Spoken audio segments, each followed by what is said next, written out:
শালিকাকে দলবল নিয়ে ধর্ষণ শেষে হত্যার ঘটনায় দুলাভাই সহ 4 জনকে আমৃত্যু কারাদণ্ড এবং মামলার আলামত নষ্টের দায়ে 2 জনকে 5 বছরের সশ্রম কারাদণ্ড দিয়েছে আদালত। 30 অক্টোবর বৃহস্পতিবার দুপুরে ফরিদপুরের নারী ও শিশু নির্যাতন দমন ট্রাইব্যুনালের বিচারক শামীমা পারভিন এ রায় ঘোষণা করেন।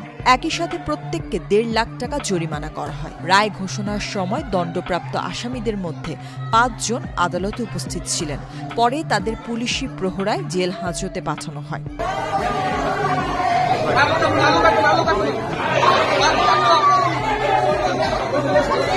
আদালত ও মামলার নথিসূত্রে জানা যায় 2012 সালের 1 অক্টোবর সদরপুর উপজেলার হাট কৃষ্ণপুর ইউনিয়নের চর দড়িকৃষ্ণপুর গ্রামে জাহাঙ্গীর ব্যাপারী দলবল নিয়ে রাত 1টার দিকে তার শ্বশুর বাড়িতে যায়। জাহাঙ্গীর তার স্ত্রী অসুস্থ হয়ে পড়েছে এমন কথা বলে শালিকাকে ঘরের বাইরে নিয়ে আসে। পরে জোরপূর্বক তাকে অন্যত্র নিয়ে গণধর্ষণ শেষে হত্যা করা হয়। পরে হত্যাকারীরা লাশ গোপনে দাফন করে। এ ঘটনায় সে সময় মেয়ের মা বাদী হয়ে জামাই জাহাঙ্গীর সহ কয়েকজনের নামে ফরিদপুর আদালতে মামলা দায়ের করে। মামলায় দীর্ঘ 13 বছর পর আদালত এ রায় ঘোষণা করে। আমৃত্যু কারাদণ্ডপ্রাপ্ত আসামিরা হলেন জাহাঙ্গীর ব্যাপারী, কামরুল মৃধা, আলী ব্যাপারী ও বক্কার ব্যাপারী। মামলার আলামত নষ্টের অভিযোগে মমতাজ বেগম ও কালাম ব্যাপারীকে দেওয়া হয়েছে 5 বছরের কারাদণ্ড। ধর্ষণ এবং হত্যা মামলা রায় হয়েছে।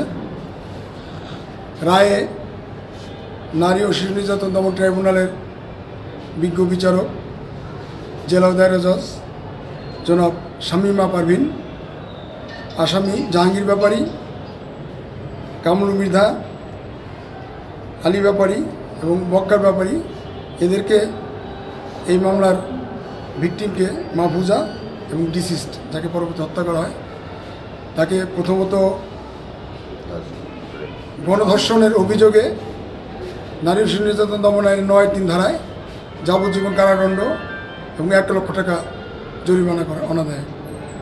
রায়ের সময় আসামি জাহাঙ্গীর ব্যাপারী ব্যতীত অন্য 3 জন আদালতে উপস্থিত ছিল।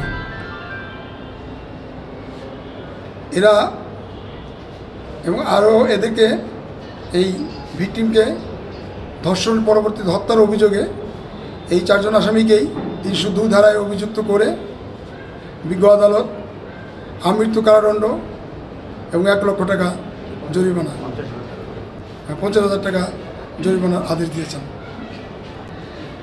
এই মামলার আলামত গোপন করার অপরাধে অন্য আসামি মমতাজ বেগম এবং আবুল কালাম ব্যাপারীকে 5 বছরের সশ্রম কারাদণ্ড এবং 20,000 টাকা জরিমানা অনাদায়ে 6 মাসের কারাদণ্ডের আদেশ দিয়েছেন। আমি রায়তে সন্তুষ্ট। এই রায় দিনই কার্যকর